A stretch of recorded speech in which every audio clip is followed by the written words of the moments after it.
बार की बात है, देवर्षि नारद मुनि, जो सदा वीणा लेकर भगवान विष्णु के नाम का जप करते रहते थे, उनके मन में एक प्रश्न उठा। वे तुरंत क्षीर सागर पहुंचे और भगवान विष्णु के चरणों में नमन कर बोले, हे प्रभु, इस समय आपका सबसे प्रिय भक्त कौन है? भगवान विष्णु तो अंतर्यामी हैं। वे नारद मुनि के मन की भावना समझ गए। मंद मुस्कान के साथ उन्होंने उत्तर दिया, नारद, मेरा सबसे प्रिय भक्त एक गांव में रहने वाला साधारण सा किसान है। यह सुनकर नारद मुनि को बड़ा आश्चर्य हुआ। उनके मन में हल्की सी निराशा भी आ गई।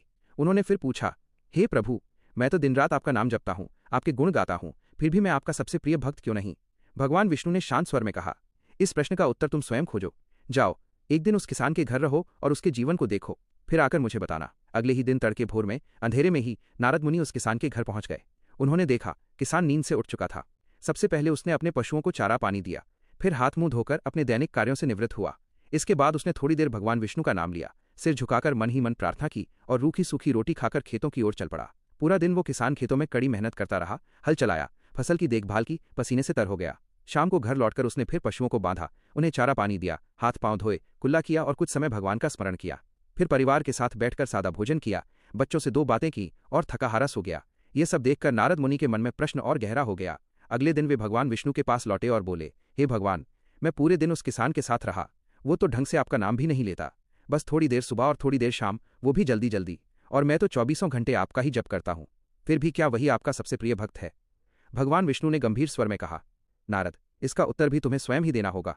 इतना कहकर भगवान विष्णु ने अमृत से भरा एक कलश नारद मुनि को दिया और बोले, इस कलश को लेकर तुम तीनों लोकों की परिक्रमा करो। ध्यान रहे, यदि अमृत की एक भी बूंद नीचे गिरी तो तुम्हारी सारी भक्ति और पुण्य नष्ट हो जाएगा।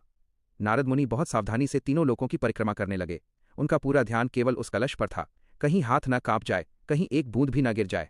परिक्रमा पूरी कर वे भगवान विष्णु के पास लौटे और हर्षपूर्वक बोले, हे प्रभु, मैंने एक बूंद भी अमृत नीचे नहीं गिरने दिया। भगवान विष्णु ने पूछा, और नारद, इस दौरान तुमने मेरा नाम कितनी बार लिया, मेरा स्मरण कितनी बार किया? नारद मुनि लज्जित होकर बोले, हे भगवान, मेरा सारा ध्यान तो अमृत कलश पर ही लगा था, मैं आपका स्मरण कैसे करता?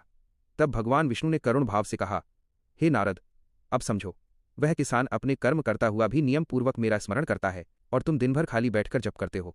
लेकिन जब कर्म का समय आया तो तुम्हारे पास मेरे लिए समय ही नहीं था। जो मनुष्य अपने कर्तव्य निभाते हुए भी ईश्वर का स्मरण करता है, वही मेरा सच्चा और सबसे प्रिय भक्त होता है। ये सुनते ही नारद मुनि का अहंकार टूट गया। वे भगवान विष्णु के चरणों में गिर पड़े और बोले, हे प्रभु, आपने मेरा अज्ञान और अहंकार दूर कर दिया, आप धन्य हैं, कृपालु हैं। भगवान विष्णु मुस्कुरा दिए। शिक्षा सच्ची भक्ति वही है जो कर्म और स्मरण दोनों का संतुलन बनाए। केवल जप ही नहीं, कर्तव्य निभाते हुए किया गया स्मरण ही ईश्वर को प्रिय होता है।